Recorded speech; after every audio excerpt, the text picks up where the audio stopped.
네, 오늘은 로마서 8장 12절부터 28절 공부를 계속하겠습니다. 우리가 지난 시간까지 로마서 8장 1절부터 11절에 대해서 몇 주간에 걸쳐 살펴봤습니다. 로마서 8장 1절부터 11절까지 말씀의 내용은 그리스도 안에 있는 우리의 신분에 대해서, 그리스도 안에 있는 우리가 누구냐에 대해서 이제 설명하는 부분이라고 그랬어요. 그래서 그리스도 안에 있는 우리는 누구냐? 정죄가 없다 그랬어요. 정죄가 없다. 그 다음에는 죄와 사망의 법에서 벗어났다. 그리고 생명의 성령의 법 아래 있는 자다. 그렇게 공부했고요. 그러므로 이제 우리는 육신을 쫓지 않고 영을 쫓아 행하는 자다. 그 다음에 하나님의 영이 이제 우리 믿는 자들 안에 거해서 우리는 육에 속한 자에서 영에 속한 자가 되었다. 그 다음에 이제 우리 안에 오신 이제 이 성령님은 예수님을 죽은 자 가운데서 살리신 영이다. 그렇기 때문에 이제 우리도 이 죽을 몸 반드시 구원받는다. 그래서 성령님은 구원의 보증으로 오셨다. 이 부분까지 우리가 공부했습니다. 자, 오늘 로마서 8장 12절은 이렇게 시작합니다. 그러므로 형제들아 우리가 빚진 자로 돼 육신에게 져서 육신대로 살 것이 아니니라. 이렇게 나가거든요. 그러니까 우리나라 이 그러므로 이건 접속사인데요. 앞에 있는 내용을 받고 이렇게 이제 말씀을 이어가는 거잖아요. 그러면 앞에 있는 내용이 뭡니까? 지금 금방 설명한 거예요. 로마서 8장 1절부터 11절까지 내용. 이렇게 예수 그리스도의 은혜로 하나님의 사랑으로 이제 우리가 그리스도 안에서 이러한 은혜를 받게 되었으니까 그러므로 우리가 빚진 자라는 거예요. 빚진 자. 그러니까 여기서 말하는 빚진 자라고 하는 것은 그 구원의 은혜에 대해서 빚진 거죠. 하나님의 사랑에 대해서 빚진 걸 말하는 겁니다. 로마서 13장으로 넘어가면 사랑의 빚 외에는 지지 말라고 그랬어요. 다시 말하면은 우리는 사랑의 빚 지지 않고서는 구원 받을 수 있는 길이 없어요. 그래서 우리가 빚진 자라는 것은 주님의 그 구원의 은혜의 빚, 사랑의 빚인데요. 그러면 우리가 이제 이 빚을 갚아야 되겠는데, 빚 졌으니까 빚을 갚아야 되겠죠. 이 빚 갚는 게 뭐예요? 하나님의 은혜로 그리스도 예수 안에 들어오게 됐는데 그리스도 예수 안에 이제 들어오게 된 자로서 사는 거예요. 그게 빚 갚는 거예요. 이렇게 하나님의 사랑과 예수의 놀라우신 은혜로 말미암아 그리스도 안에 들어오게 됐잖아요. 정죄도 없고 생명의 성령의 법 아래 있게 하셨고 육신을 쫓았고 영을 쫓은 자가 되게 하셨고 그랬으면은 이렇게 그리스도 안에서 새롭게 하신 그 은혜대로 사는 거, 그게 이제 빚을 갚는 거죠. 그래서 육신을 쫓지 않고 성령을 쫓아하는 거, 이게 빚 갚는 거예요. 다른 거 없습니다. 그래서 여기 보면 육신에게 져서 육신대로 살 것이 아니라 이게 빚 갚는 거예요. 육신대로 살면 이거 빚 갚는 게 아닙니다. 그래서 13절로 넘어갑니다. 내가 육신대로 살면 반드시 죽을 것이로되 영으로서 몸의 행실을 죽이면 살리니. 14절 무릇 하나님의 영으로 인도함 받는 그들은 곧 하나님의 아들이다. 그래서 이제 이 14절까지 이렇게 보게 되면 우리가 이제 육신대로 살지 않고 영을 쫓아 행하는 것을 말하고 있는데 이렇게 육신을 쫓지 영을 쫓아 행하는 것이 그리스도 안에 있는 자로서의 삶이에요. 그게 이것이 이제 사랑의 빚 받은 자로서의 구원의 은혜 빚을 받은 자로서의 그 갚는 것이다. 우리가 볼 수 있는데요. 13절에 오면은 특별히 여기 육신대로 살면 반드시 죽을 거라는 거예요. 이런 말을 잘 우리가 해석을 해야 돼요. 육신대로 살면 죽는다 그러니까 우리는 죽는다 그러면 무조건 심판받고 영원한 둘째 사망에 가는 걸 생각을 해요. 근데 믿는 자들에게는 그런 일은 절대 없다고 그랬어요. 하나님의 은혜로 구원받은 자들은 영원히 의롭다함 받은 거예요. 영원한 생명으로 영원한 하나님의 자녀가 된 겁니다. 우리가 뭐 조금 잘못한 그것으로 지옥 갈 수가 없어요. 영원한 둘째 사망에 들어갈 수가 없어요. 근데 자꾸 이 복음을 잘 모르는 사람들이 자꾸 잘못하면 지옥 갈 수 있다고 그러는데 그래서 이런 말씀도 곡해한단 말이에요. 육신대로 살면 죽는다고 그랬지 않느냐. 그냥 죽음. 우리가 한 번 죽잖아요. 그 죽음을 얘기하는 거예요. 믿는 사람들이 한 번씩 다 죽죠. 그러니까 여기서 말하는 죽는 거는 징계를 말하는 거예요. 육신대로 살면 예수 믿고 구원받으면 주님의 그 구원의 은혜, 그 주님의 사랑에 빚진 자로서 육신을 쫓지 않고 영을 쫓아야 된단 말이에요. 근데 영을 쫓는 게 아니라 자꾸 육신을 쫓으면은 이제 하나님이 자꾸 하지 말라고 그러죠. 근데 자꾸 성령 어기고 할 수 있잖아요. 예? 그럴 때 하나님이 징계하신단 말이에요. 징계. 고린도전서 10장 30절에 보면은 약한 자도 있고 하나님의 징계를 받아갖고 약한 자도 있고 병든 자도 있고 잠자는 자도 적지 아니하니 그거예요. 여기서 바로 그거예요. 잠자는 징계. 믿는 사람들이 죽는 건 잠자는 거잖아요. 하나님 나라 그냥 들어가신단 말이에요. 죽을 것이로되 영으로서 몸의 행실을 죽이면 살리니 그랬단 말이에요. 그러니까 우리가 예수 믿고 구원받고 영원한 구원받았다. 율법에서 벗어났다. 뭐 이러니까 마음대로 살아도 되겠네? 물론 그런 생각 안 하겠지만 마음대로 살면 안 됩니다. 마음대로 살라고 구원한 게 아니에요. 죄와 사망의 법에서 벗어났으면 생명이 성령의 법 아래 왔다니까요. 성령을 쫓는 그런 자유로 가야죠. 율법에서 벗어나면 막 사는 게 아니에요. 율법 아래서 이제 은혜 아래 오게 됐다고. 은혜 아래에서 삶은 은혜의 성령을 쫓는 거예요. 그리스도와 함께 내가 죽었으면 그리스도와 함께 사는 거예요. 그리스도로 살아야죠. 이걸 잘 하셔야 됩니다. 자, 그래서 여기 영으로서 이제 몸의 행실을 죽이라는 거예요. 그럼 영으로서 몸의 행실을 죽이라. 여기서는 영으로서가 참 중요해요. 영으로서. 영으로서 몸의 행실을 죽여야지 내가 내 의로 이렇게 막 죄를 이기려 하고 연약함을 막 이기려 하고 그래서 이제 내가 하나님을 잘 섬겨드리려고 그러면 안 돼요. 그럼 다시 로마서 7장으로 툭 떨어져 갖고 오라 나는 공고한 대로다 그래요. 우리는 육신으로는 하나님을 기쁘게 할 수 없어요. 마음은 원이지만 우리 육신은 연약해요. 그래서 죄를 이길 수가 없어요. 우리 내 마음처럼 죄를 이길 수 없고 내 마음처럼 정말 주님의 뜻 따라 살 수 없단 말이에요. 육신으로는 하나님의 법에 굴복지도 않는다고 그랬잖아요. 지난 시간에 공부했잖아요. 할 수도 없고요. 하나님의 법에 굴복하지도 않고 굴복할 능력도 없어요. 왜 자꾸 근데 많은 사람들이 예수 믿고 구원받은 다음에 아주 몸을 좀 복종시키라 몸을 좀 복종시키라 우리의 힘으로 막 우리의 의로 그게 굉장히 거룩해지고 신앙 성수인 것처럼 아니에요. 그래서 이게 구체적으로 영으로서 몸의 행실을 죽이려면 우리 공부했지만 로마서 6장 6절부터 14절의 말씀을 성령으로 말미암아 이것이 이제 알고 있어야 돼요. 거기 보게 되면은 알고 여기고 드리라 그렇게 됐었죠. 성령으로 말미암아 좀 이렇게 아는 애가 있어야 되는데요. 우리 지식으로 성경을 보면 알으면 그건 뭐 진짜 성경은 생명이 안 되고 지식이 되고요. 이 성경 말씀은 성령의 조명이 있어야 돼요. 성령의 조명으로 내 혼이 아는 게 아니라 내 영이, 내 겁난 영이 딱 아는 거예요.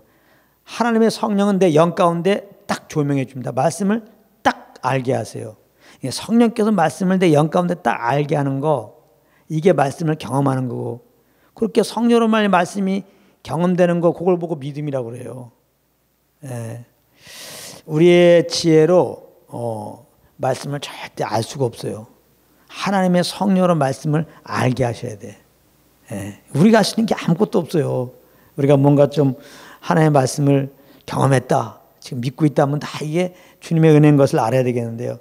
사도 바울이 로마서 6장 6절부터 14절에는 정말 안다고 그랬어요. 뭘 알았냐? 하나님의 성령의 조명으로 뭘 알았느냐? 죄의 종노라는데 옛사람은 죽었다는 거예요.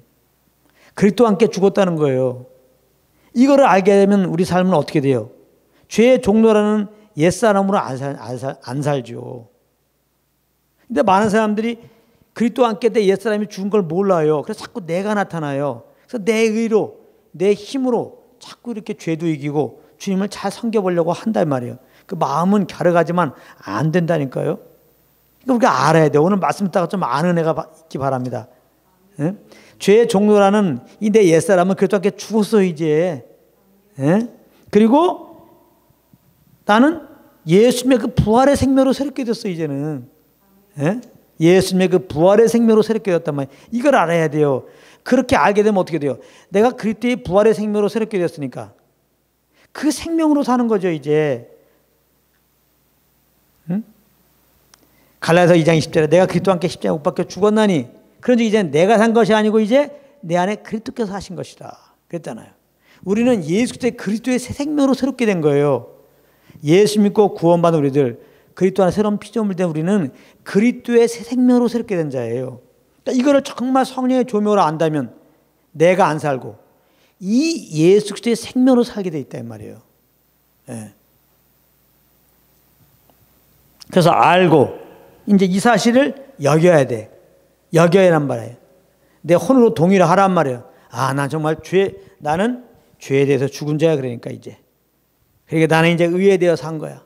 예수의 생명으로 사는 것은 의에 대해 사는 거예요. 응? 내가 그리스도와 함께 죽었다는 것은 죄에 대해 죽은 거예요. 그러니까 죄의 종로라는 옛사람이 죽었으니까. 그래서 이걸 알아야 돼요. 성령으로 오늘 나는 죄에 대해 죽은 자다. 이걸 알아야 죄를 이기려고 노력도 하지 않는단 말이에요. 내가 죄에 대해 죽었으니까. 응? 그리고 내가 그 다음에 나는 그리스도와 함께 새 생명으로 이제 새롭게 되었어요. 이걸 알면 응? 그 생명으로 살아야죠. 그 생명으로. 이걸 믿으란 말이에요. 나는 이제 죄에 대해 죽고 하나님의 생명으로 사는 자가 되었다. 하나님의 의에 대해 사는 자가 되었다. 하나님에 대해 사는 자가 되었다. 이거를 딱 알았다면 이제 그렇게 믿고 그렇게 여기란 말이에요. 믿고 여기서요. 난 죄에 대해 죽고 의에 대해 사는 자가 되었다. 난 죄에 대해 죽고 하나님께 대해 사는 자가 되었다. 난 죄에 대해 죽고 내가 사는 것은 이제 없고 내가 사는 삶은 없고 이제 그리스도가 사는 삶만 있다. 딱 그렇게 이제 믿고 여기라 이 말이에요. 알았으면 여겨요. 이제 우리가 믿고 여겨요. 그 다음에는 드리라 이 말이야. 드리라. 그러면 성령님의 이제 우리가 인도함 받는데 성령님은 이렇게 예수님의 새 생명으로 살도록 인도해요. 이게 생명의 성령의 법 아래 있는 사람의 삶이라고 그랬죠. 예수의 새 생명을 새롭게 된 우리들은 성령의 인도함을 받는 거예요. 이 성령님은 예수의 그 생명으로 살 수 있도록 하시죠. 그래서 성령님께서 우리에게 예수의 생명으로 이렇게 인도할 때 그때 이제 우리가 몸의 행실을 죽인다는 의미예요. 이 드린다는 거. 내 몸을 좀 복종시키는 게 내 힘으로 세상 종교는 다 내 몸을 좀 복종시키는 거잖아요. 그렇게 내 힘으로 내 의로 무언가 이렇게 내 몸을 좀 복종시키면서까지 하면서 내가 뭔가 주님 앞에 거룩한 모습을 드리려고 노력하고 힘쓰는 그걸 말하는 게 아니라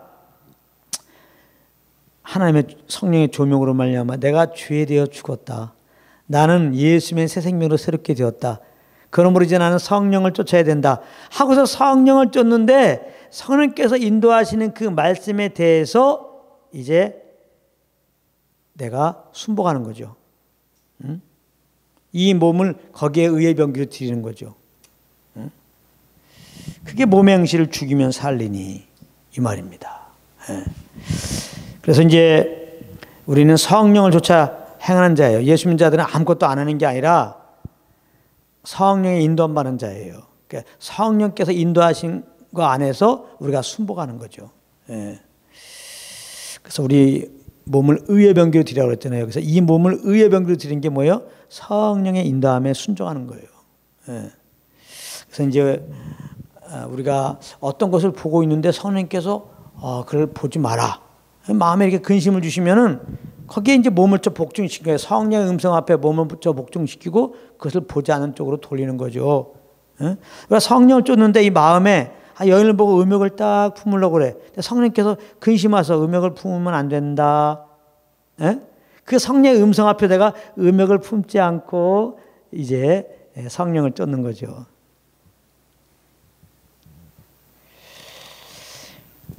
내가 이제 좀 술집을 좀 들어가려고 그러는데 성령님을 의지하고 있는데 내가 막 술집을 막 들어가려고 그래. 그때 성령께서 들어가지 마라 이랬을 때 내 발걸음을 성령의 음성 앞에서 돌리는 거죠.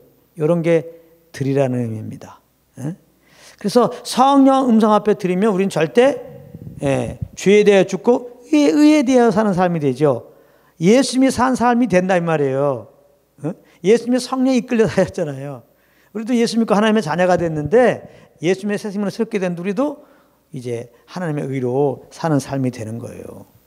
그래서 성령의 인도함 받는 것이 영을 쫓아 행하면은 그 율법의 요구를 이루는 거란 말이에요. 내가 하는 게 아닙니다. 영을 쫓는 행하는 우리들에게 하나님이 이루시게 하는 거죠. 그러니까 우리는 그 성령을 쫓는 거예요. 성령의 인도함 앞에 이제 우리가 이 몸을 의의 병기로 드린다. 이걸 좀 잘 알아야 되겠습니다. 14절로 갑니다. 무릇 하나님의 영으로 인도함 받는 그들은 곧 하나님의 아들이다. 우리가 예수 믿고 이제 하나님의 아들들이 됐어요. 여기 이제 하나님의 아들이라는 의미는 하나님의 상속자라는 의미입니다. 하나님의 상속자. 자, 하나님의 상속자는 여기 보면은 하나님의 영으로 인도함 받는 그들. 거꾸로 말하면 하나님의 상속자는 하나님의 성령 인도한다는 거예요. 예. 이제 우리가 하나님의 은혜로 구원받았잖아요. 구원받을 때 어떻게 구원받았어요? 예수님이 나의 주이십니다. 예수님 나의 삶의 주인이 되십시오 한 거잖아요. 그러니까 그렇게 예수님께 마음 열고 영접하면 예수님이 성령으로 이렇게 임하신다고요. 주인으로, 내 삶의 주인으로, 왕으로 임하셔갖고 이제 어떻게 돼요? 가만히 안 있고 우리를 이제 이끌어 가세요. 우리가 그랬잖아요. 예수 믿을 때 예수님 나의 주인이 되어 주십시오. 그러니까 그 고백 따라 예수님이 이렇게 우리 안에 성령으로 오신단 말이어서 주인으로 하신단 말이에요. 주님이. 그래서 성령으로 이끌어 가세요. 그러니까 이 사실을 알아야지. 이 사실을 알아야지 우리가 성령님의 인도함을 받죠. 많은 분들이 예수 믿으면 내 안에 예수님이 성령으로 오시고 내 삶의 주인으로 이제 오셔서 나를 이끌어 가신다는 걸 몰라요. 내 삶을 나에게 맡기는 게 아니야. 예수 영접하면은. 예수님을 주인으로 인정했잖아요. 그럼 우리는 종이 되는 거야, 종이. 예? 그러니까 예수님을 주인으로 인정했으면은 내 마음대로 살면 어떻게 돼요? 안 되는 거지. 나는 종이 됐으니까 이제 주인이 뭐라고 말씀하시나, 예? 주인이 뭘 하기 원하시나 이렇게 귀를 기울여야죠. 그래서 내 안에 오신 예수님은 성령으로 이제 우리에게 말씀하신단 말이에요. 우리 이끌어 가신단 말이에요. 이거를 알아야지 우리가 성령의 귀를 기울이고 그 소원함을 따라서 그 감동 따라서 성령을 쫓아 행하게 되는 거죠. 그러니까 오늘 말씀을 잘 기억하란 말이에요. 우리 예수 믿고 하나님의 아들 됐어요. 무엇보다 상속자가 됐단 말이에요. 하나님의 상속자. 이제 예수 믿는 우리들 가운데 예수님은 성령으로 오셨어요. 우리 삶의 주인으로 오셔서 그래서 나를 이끌어 가신단 말이에요. 이끌어 가신다. 주의 뜻대로 인도하신단 말이에요. 주의 뜻대로. 그러니까 구원받은 다음에 항상 내 안에 성령님이 계신 것을 항상 의식하고 인정하고 믿고 이분께 귀를 기울이고 이분이 주시는 소원함 따라 이분이 주시는 감동 따라 이분이 주시는 그 생각나게 하시는 그 복음의 말씀 따라서 우리가 이제 이 몸을 의의 병기로 드리며 그렇게 성령을 쫓는 자리에 가야 되는 겁니다. 15절에 너희는 다시 무서워하는 종의 영을 받지 않았고 양자의 영을 받았으므로 아바 아버지라 부르짖느니라 그랬어요.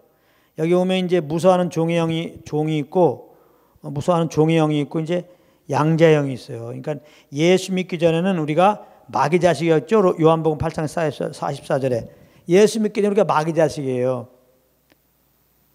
너희는 너희 아비 마귀에서 났나니 그러잖아요. 예수님이. 그러니까 예수 믿기 전에는 내 육체의 본능 따라 살았는데 본성 따라 살았는데 그것은 곧 마귀를 따라 살은 거예요. 그러니까 악한 영을 쫓아 산 거라고. 불순종의 아들들 가운데 역사는 영이라 그랬잖아요. 그러니까 우리는 어떤 영에 이끌려 사는 거예요. 마귀에 이끌려 살든지. 그 다음에 하나님의 은혜로 예수 믿고 구원받았어요. 그러면 좀 전에 말했죠. 하나님의 성령이 내 안에 오셔서 나를 이끌어 간다고. 예. 그 다음에 예수 믿고 구원받는다면 이제 성령에 이끌리는 거예요. 예. 그래서 우리는 악한 영에 이끌리든지 성령에 이끌리든지예요. 아니야, 나는 악한 영에도 이끌리지도 않고 성령에 이끌리지도 않고 나는 이제 내가 알아서 다 해. 아니에요. 그 사람은 100% 악한 영에 이끌리는 거야. 예. 왜냐하면 성령에 이끌린 사람은 그런 말 안 하니까. 예. 악한 영이니까 그 생각하는 거예요. 악한 영은 교만한 영이잖아요. 하나님을 주인으로 인정치 않잖아요. 그렇기 때문에 자기가 내 삶의 주인이라는 거지. 그게 악한 영이 이끌리는 거야. 악한 영이 이끌릴 때 악한 영이 그렇게 마음을 줘. 내가 다 할 수 있다. 그러니까 예수 믿고 구원받은 우리들은 이제 성령이 이끌림 받아야 돼요. 근데 예수 안 믿는 사람들은 당연히 이제 악한 영 이끌림 받는 거죠. 성령님이 안 계시니까. 근데 예수 믿으면 성령님이 계시니까 성령 이끌림 받아야 하잖아요. 14절에. 근데 우리가 연약해서 성령의 인도함을 못 받을 경우가 있단 말이에요. 그래서 여전히 악한 영이 이끌림 받을 수가 있단 말이에요. 성령 이끌림 받지 않으면 악한 영이 이끌림 받는 거니까. 그러면 이게 안 되잖아요. 우리를 어떻게 구원하셨는데 하나님이 그 아들까지 내어주셔서 우리 대신 십자가에서 피 흘려 죽게 하셨는데 그런 큰 정말 대가를 치르고 그 아들을 내어주는 대가를 치르고 하나님의 거룩한 자녀가 되게 하셨는데 우리로서는 그 사랑의 빛, 갚을 수 없는 사랑의 빛을 받은 자들이 실컷 죄에서 구원해 놓으니까 그리고 우리를 정말 성령으로 오셔갖고 지금 우리를 신이렇게 이끌어 가시는데 그것도 뭐 우리를 어둠으로 이끌어 갑니까? 영광스러운 하나님 나라의 영광을 인도하는데 성령 안에서 의와 평강을 희락이라고 그러잖아요. 이렇게 정말 선한 길로 인도하시는데 의의 길로 인도하시는데 그 성령을 쫓는 게 당연하지. 다시 그냥 육체의 죄욕을 따라 삶으로 그건 곧 뭐예요? 악한 영 인도함 받는 거예요.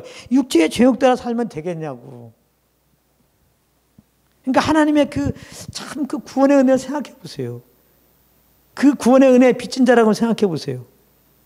내가 이 육신을 쫓는 것은 참 이게 맞지 않아요. 그것은 곧 뭐라고요? 악한 영을 쫓는 거란 말이야. 악한 영. 그러니까 이제 그러니까 그리스도 내가 누군지를 잘 알아야 돼요. 예수 믿고 이제 나는 예수 믿기 전에는 악한 영을 쫓아서 살았지만은 예수 믿고 구원받은 나는 이제 성령을 쫓아 사는 자가 되었다는 걸 알아야 돼요. 아주. 그래서 영을 쫓아 살게 힘써야 되는데 오늘 그 악한 영을 갖다가 무서워하는 종의 영이라고 그랬단 말이에요. 원수 마귀는 죄의 왕노로 하잖아요. 죄의 왕노로 하잖아요.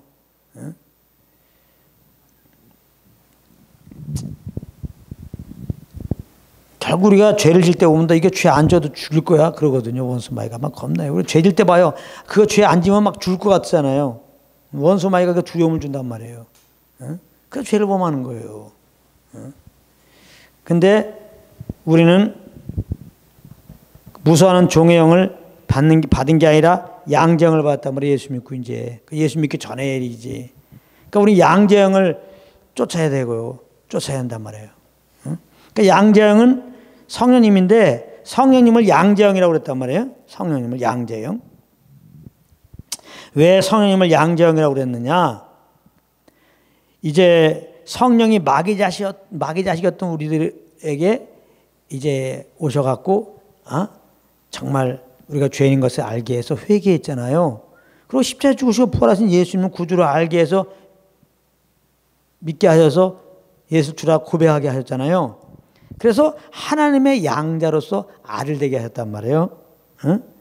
그리고 성령님이 우리 안에 오셔서 하나님을 아버지라 부르시고 계시잖아요. 그래서 양재영이라고 그렇게 말하는 거예요. 그러니까 우리가 이 양자의 영, 즉 성령과 동행해야지 하나님이 나의 아버지이심을 우리가 항상 알아. 내가 그 하나님 아버지의 자녀임을 알아요. 15절에도 너희는 다시 무서워하는 16절에도 성령이 친히 우리 영혼 더불어 우리가 하나님의 자녀인 걸 증거하시나니. 그러니까 성령님이 우리 안에 오셔서는 예수가 그리스도이심을 증거해 주시고 또 한 가지는 하나님이 우리 아버지시다. 우리는 그분의 자녀이다. 이걸 증거해 줘요. 그러니까 우리가 성령과 동행을 해야지. 물론 예수가 정말 그리스도심을 우리가 분명히 알고 증거할 뿐만 아니라 그분만 높일 뿐만 아니라 성령과 교제하고 동행을 해야지 하나님이 나의 아버지구나. 이걸 안단 말이에요. 내가 그분의 자녀이구나. 이걸 알게 돼요. 그래서 이제는 이런 법적인 관계 속에서 주님을 섬기는 게 아니라 아버지와 아들의 그 사랑의 관계로 주님을 섬기게 돼요. 그러니까 성령과 교통 속에서 정말 하나님이 우리 아버지 되심을 알아야 되는데 오늘 뭐라고 그래요? 15절에 하나님의 영을 받았으니 아버지라 부르짖느니라. 아버지라. 성령님은 우리에게 예수 그리스도의 은혜를 알려주시죠. 그 예수 그리스도의 그 십자가의 은혜로 말미암아 하나님의 그 사랑이 나타났죠. 얼마나 우리를 사랑하셨으면 그 아들을 내어줬겠어요. 죄인된 우리를 얼마나 사랑했으면 그 아들을 내어줬겠어요. 이 사실을 성령님이 우리에게 알려준다고. 그러니까 성령으로 말미암아 예수님의 그 십자가를 알게 되면서 하나님의 사랑을 정말 알게 되면은, 예, 하나님 앞에 두려울 게 없죠. 아니 그 아들까지 내어서 우리를 죄에서 구원하신 그분인데 우리가 두려워할 게 뭐 있어요? 주님 앞에. 이 죄의 문제보다 더 큰 문제가 어디 있어요? 예. 이제 우리는 우리 앞에 어떤 염려 근심도 없어요. 두려움도 없어요. 다 주님이 이제 도와주실 것이죠. 그리고 우리가 연약한 어떤 죄를 범했을 때, 아니 정말 죄 구덩텅이에 있는 죄 덩어리인 우리를 구원하시려고 살아서 그 아들 내어주시고 영원한 하나님의 자녀 삼아 주셨는데, 우리가 조금 잘못했다고 그 죄에 대해서 하나님의 정죄하시고 그 형벌로 지옥 보내겠습니까?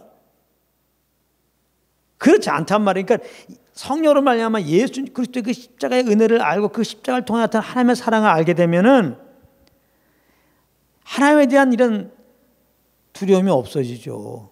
또 세상의 어떤 거에 대한 염려 의심이 없어지죠. 정말 이 천지 창조하신 하나님이 이렇게 나를 사랑한다는 걸 지금 아는데, 그래서 두려움도 없이 정말 우리는 사랑의 아버지께 가까이 나가게 되죠. 그러지 않겠어요? 그래서 여기 보면 아바버지라 부르짖네 그래서 아바버지라, 성령님이 예수 때문에 막 그 은혜를 통해 나타난 하나님의 사랑을 알려주셔갖고 결국 우리가 정말, 야 진짜 두려움의 대상에 너무나 날 사랑하시는 아버지고 나의 모든 걸 아시고 나의 가장 연약함도 아시고 또 가장 문제된 죄 있는 것도 아시고 거기서 해결하기 위해서 그 아들까지 내어주고 이렇게 자녀 삼아 주신 그 아버지, 너무나 감사한 아버지. 정말 이렇게 나 사랑하시는 아버지 앞에 다른 거 없이 내 앞에 다른 모든 것들 다 내려놓고 정말 기쁨으로 감사로, 나를 얼마나 사랑하시냐, 나를 얼마나 기뻐하시냐, 그 아버지께 그냥 아버지 부르고 가는 정도가 아니라 아빠 부르고 간단 말이야. 아빠. 이게 아바버지가 이게 아빠란 말이야. 아바가 아빠란 말이에요. 근데 아빠가 영어로 뭔지 압니까? ABBA야. 아람어. 참 묘하게 똑같아요. ABBA. 이게 왜 아빠거든. 아빠.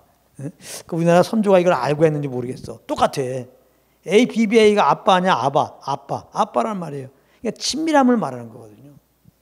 아버지. 우리나라는 아버지, 요즘에 많이 나아졌지만은 아버지가 너무 근엄하시잖아요. 어디 그냥 자식이 그렇게 까불어? 하고 그냥 좀 거리를 많이 두게 했단 말이에요. 뭐 장유서 뭐 이런 걸 다 얘기하면서 말이에요. 이건 눌린 아빠들이라 그렇게 됐는데, 사실은 우리 하나님 아버지는 천지를 만드신 물론 하나님 아버지죠. 거룩하신 하나님 아버지죠. 의로우신 아버지죠. 심판 주시죠.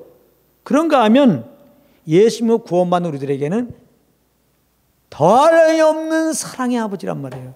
우리 연약함을 아시고 다 대신 그걸 짊어지시고 그 값을 치르시고 우리를 구원하시고 우리를 의롭다 하시고 내 자녀라 하시고 염려 있으면 맡기라고 하시고 문제 있으면 구하라고 하시고, 얼마나 좋으신 아버지예요. 이 아버지를 성령님이 알려준단 말이에요.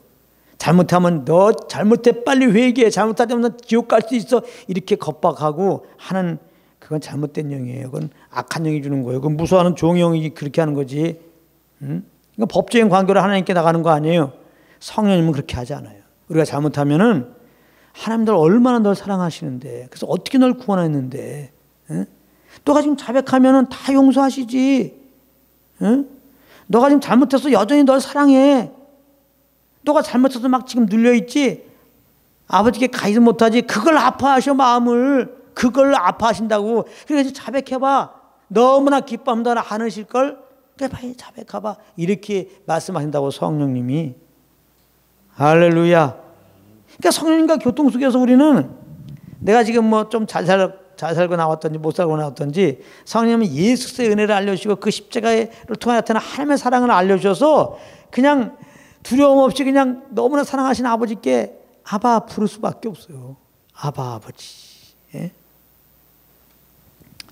부르짖게 한단 말이에요. 그러니까 성령과 교통 속에서 이렇게 예수 그리스도의 십자가를 통해 나타난 하나님의 사랑을 좀 많이 좀 아시고 하나님을 아빠라고 좀 부르는 단계에 가길 정말 권면하는데요. 마가복음 14장 36절에 보면 예수님도 본이 되셨단 말이에요. 예수님도 아버지라고 그랬어요. 예수님도 기도하실 때 아버지라고 그랬다고.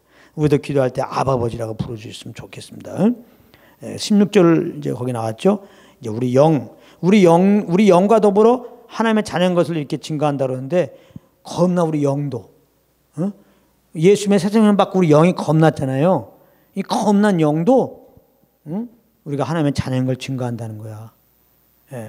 그래서 여러분들 영은 깊이 하나님은 나의 아버지고 특별히 내가 정말 주님의 자녀인 것, 내가 막 주님의 자녀야 이렇게 한다고 되는 게 아니라 영의 증거로 말미암아 여러분들이 정말 딱 알고 있으면 그것이 여러분들 겁났다는 증거예요. 무엇보다도 또 성령이 증거한단 말이에요. 성령님이 너는 하나님의 자녀다. 성령님이 하나님은 아버지다 뿐만 아니라 성령님이 너희는 하나님의 자녀다. 이렇게 이제 알려준단 말이에요.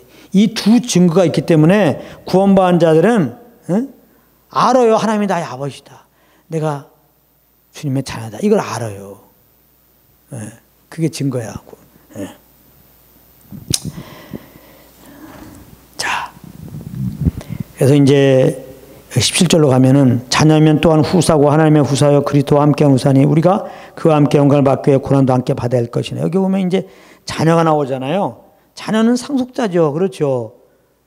어떤 부모가 있고 부모의 자녀가 있으면 그 자녀는 부모의 것을 받을 상속자란 말이에요. 그러니까 믿는 자는 상속자예요. 근데 오늘 말씀은 거기서 끝나는 게 아니라 하나님의 후사인데 그리스도와 함께한 상속자란 말이에요. 후사란 말은 상속자란 말이에요. 그리스도와 함께 상속자가 됐단 말이에요. 그러니까 그리스도와 공동의 상속자가 된 거야. 그러니까 저는 이제 부모님이 이렇게 다 하나님 나라에 가셨는데 진짜 부모님으로부터 정말 그런 말 있죠. 동전 한 푼 안 받았다. 동전 한 푼 받은 건 없어요. 물론 그동안에 많이 도와주셨지만 남겨놓고 가신 건 없어. 그러니까 육신적으로 보면.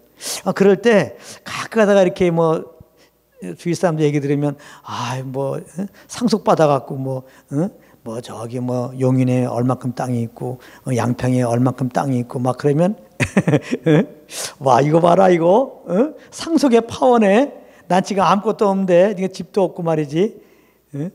야 저거 팔으면 집 하나 살 수 있고 이 상속의 파워를 느껴요. 참 이거는 참 영적인 부분에서의 상속인데 물리적인 것보다는 더 정말 엄청난 건데요. 우리로서는 뭐 경험도 안 해봤고 이건 뭐 감당이 안 되는 겁니다. 믿음으로 우리는 감사해야 되는데요. 아무튼 아니 아버지 건 다 자녀 거잖아요. 이제 그런 의미인데요. 하나님의 상속자가 됐다는 거 참 엄청나잖아요. 근데 이제 조금 더 이해하기 위해서 그리스도와 공동의 상속자라는데 자 그래서 히브리서 1장 2절에 보면 히브리서 1장 2절에 보면 이런 말씀이 있어요.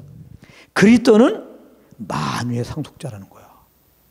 만유의 상속자. 그러니까 우리도 동일하게 그리스도와 공동의 상속자니까 우리도 만유의 상속자가 되는 거야.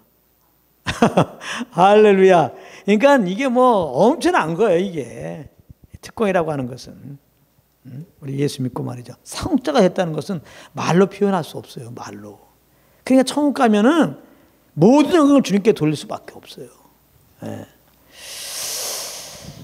우리 믿음으로 그냥 일단 감사합시다. 이게 뭐 우리 생각으로는 이거 뭐 본 적도 없고 경험이 안 돼서 이게 피부적으로 안 와요. 그냥 믿음으로 감사하다 보면 뭔가 이 부활의 영광인데요.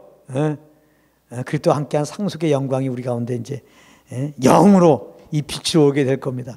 근데 이제 그 다음 말씀이 중요한 거예요.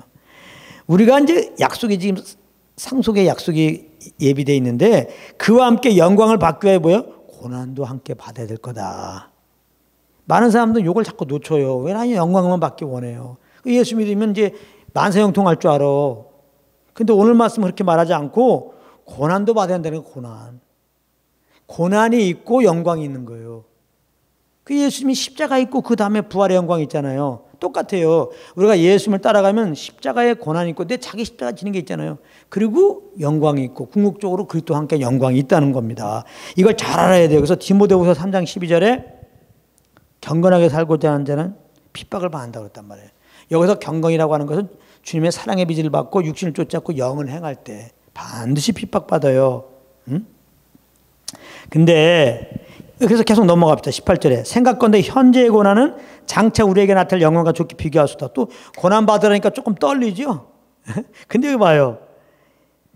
우리에게 이제 우리가 좀 하늘의 공동 상속자로서 그리스도를 따라 가다 보면은 그리스도께서 고난 받은 것처럼 우리가 이 땅에서 고난 받는데, 우리가 현재 받는 고난은 장차 우리에게 약속된 그 공동 상속자의 영광에는 비할 수 없이 작은 거라는 거야. 에? 그래서 우리가 이 땅에서 현재 받는 고난과 우리에게 약속된 그 공동 상속의 그 상속자로서의 그 영광을 이제 잘 비교해서 쓴 게 있는데, 그게 이제 고린도후서 11장 23, 고린도후서 4장 17절 말씀이에요. 고린도후서 4장 17절 말씀에 보면 이렇게 돼 있어요. 우리의 잠시 받는 환난에 경한 것이 지극히 크고 영원한 영광 중에 우리에게 이르게 함이니. 그래서 우리가 환난 받고 고난 받는 것을 잠시 받는 거라는 거예요. 잠시. 그럴 수밖에 없는 게, 하나님의 시간을 우리가 이해하기 쉽게 하루가 천년이다 이렇게 표현하잖아요. 네? 사실 그냥 우리가 이해하기 그렇게 한 거예요. 하루 천년, 그게 딱 그게 아니고, 그러니까 그렇게 볼 때 잠시 받는 환난에 경한 것이라는 거예요. 잠시. 우리가 받는 우리가 볼 때는 80년이지만 주님 볼 때는 잠시야. 우리가 볼 때는 좀 10년이고 20년이지만 환난이, 주님 볼 때는 잠시라니까. 하루가 천년인데 계산을 해봐요. 그럼 우리가 10년 고생하면 그게 어떻게 되는지, 하루가 천년 입장에서 잠시지, 잠시. 근데 뭐예요? 우리가 받을 그 상속의 영광은 뭐예요? 영원한이야, 영원한. 예? 우리가 이 시간 이 땅에서 받는 고난은 잠시고, 우리가 이게 약속된 그 그리스도와 함께 그리스도와 공동의 그 상속의 영광은 그 영원이야. 그다음에 잠시 받는 환난에 경한 거라는 거예요. 환난은 무게로 말하면 가벼운 거라는 거예요. 아주 후 부르면 날아갈 정도로 티만큼 가벼운 거라는 거예요. 환난이라는 거는. 근데 우리에게 주어진 그 영광은 중한 거라는 거예요. 무거운 거라는 거, 이거는. 이렇게 표현한단 말이에요. 그러니까 사실 우리가 그래도 사실 연약한 육신이 있기 때문에 막상 고난이 있으면 너무 힘들어요. 그러니까 그 앞에 먼저 말한 거예요. 우리가 자녀냐? 그럼 후사, 상속자다. 그것도 그리스도와 함께한 상속자다. 그리스도와 공동의 상속자다. 이거를 늘 기억한단 말이에요. 이 말씀을 딱 묵상하란 말이에요. 장차 우리에게 약속된 그리스도와 함께한 그 상속의 영광을 바라보면, 그게 이제 이 땅에서의 그 참 연약하기 때문에 그러나 무겁게 느껴지고 길게 느껴지는 환난과 고난을 잠시 가벼운 걸로 이제 우리가 해서 이길 수가 있다는 거죠. 그러니까 이 부활의 소망, 이 그리스도와 공동 상속자에게 약속된 이 소망을 갖는 게 그렇게 중요한 거예요. 항상 부활의 소망 가운데 살아야 돼요. 자, 그러면서 이제 19절에 피조물의 고대한 바는 하나님의 아들들이 나타내. 갑자기 피조물 얘기가 나와요. 창조물, 하나님 만든 창조물에 대해서. 이게 뭐냐면 18절에 고난을 얘기했잖아요. 예수 믿는 우리들이 자꾸 고난을 받아. 그러니까 고난 중에 우리가 이제 그 부활의 소망을 갖게 됩니다. 우리에게 약속된 그 상속의 영광을 이제 바라보게 됩니다. 근데 여기 19절에 보면은 피조물도 지금 뭔가 고대하고 있다는 거예요. 왜? 고난받고 있기 때문에.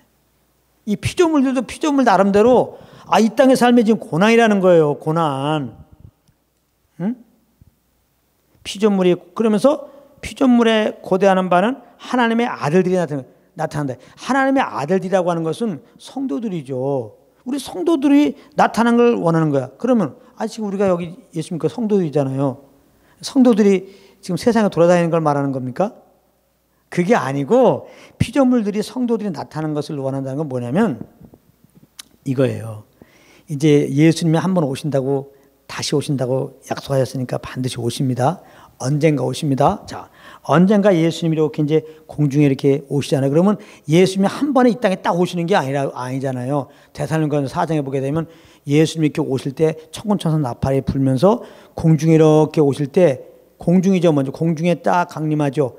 공중에 딱 오실 때 이 땅에는 어떤 일이 벌어지냐면 예수님 오실 때를 기준해서 이미 예수 믿고 죽은 자들, 그런 자들이 신령한 몸으로 부활이 돼요.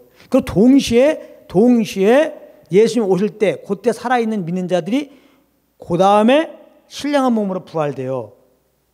그래갖고 예수 믿고 죽었던 사람이나 예수 오실 때 살아있는 사람들이 동시에 신령한 영화로운 몸이 딱 돼가지고 그걸 보고 몸의 구속이라고 해요.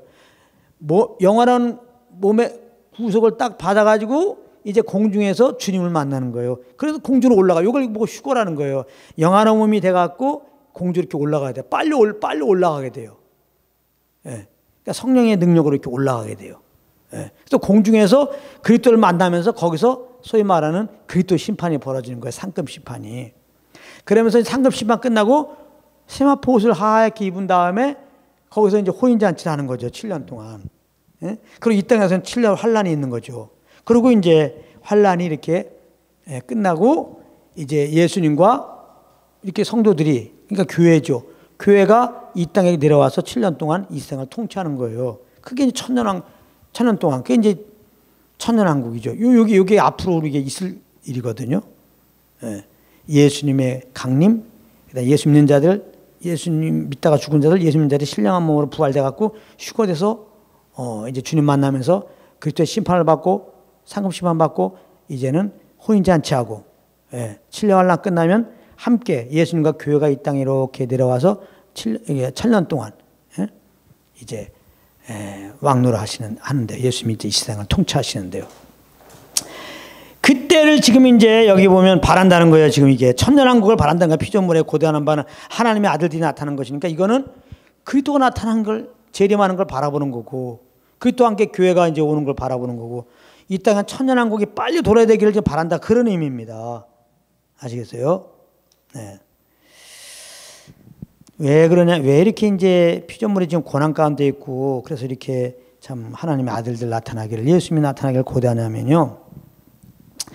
이제 그 인간의 타락으로 말미암아 사실은 피조물도 지금 저주 아래 들어가 있기 때문에 그래요. 이 세상을 아담에게 통치하라 했잖아요. 근데 아담이 죄를 범함으로 그 사단에게 통치권을 넘겨줬거든. 그러니까 사단의 통치 아래 이제 인생들이 들어간 거예요. 하나님의 허락함 안에서. 그러니까 이렇게 인생들이 고통스러운 거예요. 그런가 하면은 피조물들도 지금 고통스러운 거예요. 예. 피조물들도. 그래서 여기 보면 피조물이 어떤 상태의 고통 가운데 있냐면은 20절에 피조물이 험한데 굴복하고 있단 말이에요. 허무한데. 이 험한데 굴복한다는 거, 예? 이걸 우리가 잘 아야 돼. 이 험한 거라는 것은 무질서란 말이에요. 무질서에 굴복한다. 무질서. 하나님이 처음 만들 때 그 창조 질서가 막 이제 흐트러졌어요. 하나님이 이렇게 막 인간끼리 싸우고 짐승끼리 싸우고, 응? 이렇게 하나님이 만든 게 아니거든요. 이 질서가 무너졌어요. 이 허무한 것이란 것은 무질서 혹은 썩음 혹은 부패된 거예요. 예. 인생들이 하나님 말씀을 잘 순종했다면 이게 썩을 일이 없죠. 이렇게 피조물들이 썩을 이유가 없는 거예요. 근데 인생들이 타락함으로 말미암아 이런 무질서가 오게 되고 썩고 부패함이 왔어요. 다 소위 말하는 노화 현상이 일어났단 말이에요. 노화 현상이. 나이만 들으면 어때요? 여기 쑤시고 저기 쑤시고 고통스럽잖아요. 모든 피조물들도 다 그런 거예요. 영원히 사는 피조물들이 있습니까? 예? 다 지렁이도 한계가 있고 하루 사이는 얼마나 빨리 죽는지 하루 사이라고 얘기하잖아 아예. 예? 그러니까 이런 피조물도 말은 안 하지만은 괴로운 거예요. 예? 그 지렁이 같은 경우 생각해봤어. 그 지렁이는 보기만 하면 밟잖아요. 막 발로 그냥. 그러니까 언제 밟혀 죽을까 그냥 비 오면 문제야. 비 오면 이상하게 자기가 그냥 빗물에 씻겨갖고 이렇게 길거리에 나가고 사람들은 밟으니까 그냥 피곤하단 말이에요. 지나가는 고양이 새끼들도 그렇고 다 나름대로 사정이요.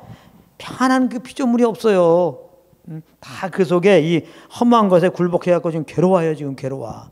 이들도 지금 여기서 회복되기 원해. 이 괴로움에서. 그것은 우리 주님의 자녀된 우리들이 온전히 회복하는 거예요. 몸의 구속을 받고 회복되는 그날을 이제 그래서 이들이 지금 바라는 건데 우리가 회복되는 날 피조물도 회복되는 거예요. 이 생이 회복되는 날 예수님이 이 땅에 오셔서 왕노를 하는 날 천년왕국 이루어지는 날 피조물도 이제 회복된답니다. 그래서 이사야 11장 6절부터 9절에 이 땅의 회복, 천년왕국 때 회복이 이사야 11장 6절부터 9절 나오잖아요. 독사골에 어린아이가 손 놓고 막 사자들이 어린아이가 뛰놀고 그게 천년왕국을 얘기하는 거예요. 이런 것들을 영해하면 안 됩니다. 그냥 그대로 이루어질 거예요. 예. 그러니까 에덴이 천년 동안 이루어진다고 생각하면 돼. 에덴이. 예? 에덴 동산이 참 영원토록 거기서 좀 있게 하려고 그러는데 원수마귀가 좀 초를 쳤죠. 그 작전에 넘어가서 이제 사람이 죄를 범하고 에덴 쫓겨났잖아요. 예? 하나님이 다시 한번 천년의 왕국을 회복한단 말이에요. 예? 그러니까 그날을 이 피조물이 좀 고대하는 걸 지금 이렇게 쭉 말하는 겁니다. 자, 그러면서 이제 22절로 가면은 피조물이 다 이제까지 함께 탄식하며 함께 고통하는 것을 우리가 안 하니. 그러니까 이제 피조물이 같이 우리 함께 탄식하고 함께 고통해요. 자, 피조물의 고통도 봤어요. 23절. 이뿐 아니라 또한 우리 곧 성령의 처음 익은 열매를 받은 우리까지도 속으로 탄식하여 양자될 그 우리 몸의 구속이다. 당연하죠. 피조물로 탄식하고 우리 믿는 자들도 탄식하죠. 여기 이제 뭐 성령의 처음 익은 열매, 처음 익은 열매는 이 그리스도를 말하는 거죠. 성령으로 말미암아 부활했잖아요. 예수님은 부활케 한 영이 또 우리 안에 있어 우리도 부활할 건데요. 이렇게 그리스도를 우리가 이제 받은 우리도 탄식이 커. 그리스도를 받은 건 좋아하는데 탄식이 커요. 고난이 있으니까. 예수 믿고 구원받으면 고난 있잖아요. 그러니까 내 영혼이 막 탄식이 생겨. 그리고 이제 예수 믿은 다음에는 거룩한 심령이 있는데 세상은 여전히 죄 가운데 거하면서 죄의 마음을 가지고 또 탄식이 돼요. 이 죄의 모습을 보면서. 그죠? 이런 또 탄식이 있어요. 또 우리 몸에 또 진짜 우리 몸이 이렇게 이제 노화가 되는 거 보면서 또 탄식이 있고.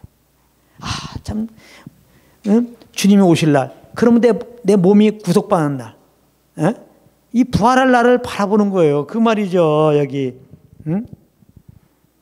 23절. 우리도 속으로 탄식하면 양자될 것, 곧 몸의 구속을 지금 기다린다. 몸의 구속은 계속 얘기했으니까, 완전한 구원을 말한 거죠. 몸이. 우리가 이제 예수 믿으면 영혼은 구원받지만 아직 몸이 구원받지 않다. 이거 죽을 몸이에요. 이거는. 이제 이 몸이 신령한 몸이 돼야 돼요. 그건 예수님 오실 때 이렇게 신령한 몸이 됩니다. 부활의 몸이. 그때를 기다린단 말이에요. 그때는 온전히 주님과 연합돼가지고 이렇게 거하니까 뭐 죄에 빠질 이유가 없고 핍박이 있을 이유가 없죠. 이제 정말 주님의 정말 영광에 동참하는 일만 남은 거죠. 그래서 우리는 지금 주님의 나를 바라보면서 몸의 구속을 바라보면서 이렇게 탄식한다는 거고요. 그러니까 24절, 25절에는 우리가 소망으로 구원을 얻었으니 보이는 소망이 아니니 보는 것을 누가 바라려. 만일 우리가 보지 못하는 것을 바라면 참으로 기다릴지. 그래서 24절, 25절에는 이러한 우리가 구원받고 난 다음 구원받은 것은 이 부활의 소망, 부활의 소망을 바라보면서 우리는 살아야 한다는 거죠. 소망으로 구원을 얻었으면 그랬잖아요. 그러니까 베드로전서 1장 3절에는 우리를 겁나게 하사 산 소망 있게 하시며 이 사람들이 소망이 있으면 그래도 절망하지 않죠. 절망이 뭐예요? 소망이 없는 게 절망이지. 사람이 비전이 없을 때 폭삭하게 되는 거거든요. 또 꿈이 있으면은 그래도 막 버팁니다. 근데 이제 꿈을 잊어버리면 사람이 막 이렇게 우울해지고 이게 막 죽으려고 한단 말이에요. 근데 이제 이 세상에서 말하는 그 소망이라고 하는 것은 그 영원한 소망이 아니죠. 그 소망 성취해봤자 우리에게 내 영혼의 삶을 주는 게 아니죠. 오히려 더 허물을 주죠, 허물. 그러니까 세상의 소망은 다 가짜야. 어떻게 보면 그거 다 신기루예요, 신기루. 이것만 되면 저것만 되면 돼봐. 또 다른 욕심 생기고. 내가 기대한 거에 미칩니까, 그게? 아니죠. 그래서 예수 믿는 우리들에게 있는 이 몸의 구속의 소망, 부활의 소망, 주님 만날 소망, 이거는 산 소망인 거예요. 근데 베드로전서 1장 3절에 우리를 겁나게 하사 산 소망 있게 하시고, 그러니까 우리 구원받은 우리들은 산 소망을 가진 자로서 그 소망을 가져야 온전히 신앙생활을 한다는 거예요. 우리가 예수 믿으면은 여기서 고난받게 돼 있어요. 이 고난을 어떻게 이기느냐? 산 소망을 가져야 이기는 거라니까. 그래서 오직하면은 히브리서 보게 되면 그 핍박받는 유대인들, 예수 믿는 유대인들에게 격려 편지잖아요. 거기 보면은 이 부활의 소망이 뭐예요? 영혼의 다시란 말이에요. 영혼이 흔들리지 않는, 다시라고 하는 것은 배가 흔들리지 않도록 붙잡아야 하는 줄이잖아요. 우리 영혼이 유일하게 흔들리지 않는 게 뭐예요? 부활의 소망이라는 거예요. 부활의 소망. 근데 많은 성도들은 지금 부활의 소망을 안 가져. 왜? 그렇게 안 가르치니까. 왜? 다른 복음을 전하니까. 다른 복음은 뭐예요? 그냥 우리의 의로, 우리의 행위로 주님과 관계를 맺고 주님께 잘 보여갖고 이 땅에서 복 받자는 거거든요. 그러니까 다른 복음은 하늘을 바라보지도 않아. 예수도 필요 없어. 내가 열심히 사는 거야, 내 의로. 그래서 이 땅에서 잘 먹고 잘 살자는 거예요. 성경과 너무나 다르죠. 거듭나게 하사 산속만 있게 하시고, 이게 복음이에요. 복음은 우리가 죄에 대해 죽고 의에 대해 살게 했다니까, 그리스도로 살게 했다니까, 예수의 새 생명으로 살게 했다니까. 그래서 성령을 쫓는 거라니까요. 그러니까 성령님은 부활의 소망으로 우리 인도한단 말이에요. 이 땅에 썩어질 것을 바라보면서 더 잘 살 것을 바라보게 하는 게 아니라, 이 땅은 어차피 다 심을 받을 거야, 다 썩어 없어질 거야, 이 땅은 기대하지도 마, 버려, 냄새나, 배설물 여겨, 이 땅 바라보지도 마, 예수만 바라봐. 영광 중에 있지. 그 예수님과 공동의 상조야. 너는 예수님 오실 텐데 너도 이제는 신령한 몸이 되었고 그 주님 만나갖고 그분과 함께 영원히 영생몽당 누려. 성령님은 이렇게 인도하세요. 그래서 이 성령으로 말하면 부활의 소망을 가져야지, 우리가 예수 믿었다는 것 때문에 이 땅에서 고난받을 때 그 고난을 이길 수 있단 말이에요. 믿음의 경주를 할 수 있다는 거예요. 그래서 은혜의 복음을 전하고 은혜의 복음 안에 거해야지 우리가 이 땅에서 믿음의 경주를 끝까지 할 수 있는 거예요. 그래서 로마서 5장 2절 3절에 보면 이 소망을 가운데 환난 중에 즐거움이 인내할 수 있다. 이 소망을 가지고 있는 가운데 환난 중에 즐거움이 인내할 수 있다. 그래서 환난 중에 오히려 즐거워한다는 거예요. 환난 중 가운데 겨우 참는 게 아니라 즐거워한단 말이에요. 부활의 소망을 바라보면. 자, 26절로 갑니다. 이와 같이 성령도 우리 연약함을 도우시나니 우리가 마땅히 빌바를 알지 못하나 오직 성령이 말할 수 없는 탄식으로 우리를 위하여 친히 간구하시나. 여기부터 성령도 탄식하세요. 우리가 앞에는 뭐예요? 피조물이 탄식했어. 그다음에 예수님자들이 탄식해. 여기 보면 성령님이 또 탄식해요. 근데 여기서 말하는 성령의 탄식은 다른 게 아니고 이게 뭐예요? 우리 연약함을 도우시나니. 우리 연약함 때문에 탄식하는 건데 어떤 연약함이에요? 마땅히 빌 바를 알지 못해. 그래서 마땅히 빌 바를 안 빌어. 그러니까 성령님이 탄식하셔. 아니 얘가 주님의 자녀로서 아버지의 뜻 따라 구해야 되는데 아버지의 뜻 따라 지금 구할 게 있는데 그걸 안 구하고 딴 걸 자꾸 구해. 그러니까 성령님은 내 안에서 뭐예요? 탄식하시고, 탄식하다가 어떻게 돼요? 하나님 앞에 마땅히 빌지 못한 우리들 앞에, 우리들 중간에 서갖고 대신 기도해 주신다 이 말이에요. 할렐루야. 야, 여러분들 이게 얼마나 이게 감사한지. 성경에는 분명히 에베소 6장 18절에 보면은 성령 안에서 기도하라고 그랬죠. 그래서 기도를 오래 하고 크게 하고 보다도 더 중요한 거는요, 성령의 인도함밖에, 성령께 주는 감동 따라 기도에 힘쓰는 게 더 중요한 거예요. 성령 인도함 따라 기도하지 않으면 성령을 엄청나게 탄식하게 하시고, 물론 이제 성령님은 막 탄식하다가 안 되겠다라고 성령님이 이제 하나님의 뜻 따라 기도할 걸 대신 기도해 줘요. 그래서 하나님이 이제 응답하시고 하나님 뜻 따라 우리 삶을 인도하는 데는 문제는 없어요. 그래도 우리가 에너지 소비잖아요. 에너지 소비. 그리고 성령님이 뜻 따라 하지 않은 건 다 내 의로 한 거 아니에요? 교만해지는 거예요. 그러니까 우리는 성령으로 이렇게 이제 기도하는 게 중요한데, 근데 우리가 그런 중심을 갖고 기도하지만 또 100% 성령 인도함 따라 하지 못하면 저부터 마찬가지지. 그래서 마땅히 빌 바 있을 때 사실 못 빌어요. 그때 성령님이 대신 기도해 주신다는 거야, 이게. 이거 얼마나 감사한 일이에요. 여러분들 이게 그래갖고, 그래서 28절이 나오는 거야. 우리가 알거니와 하나님을 사랑하는 자고 그 뜻대로 부르시는 자들에게는 모든 것이 합력하여 선을 이루느니라.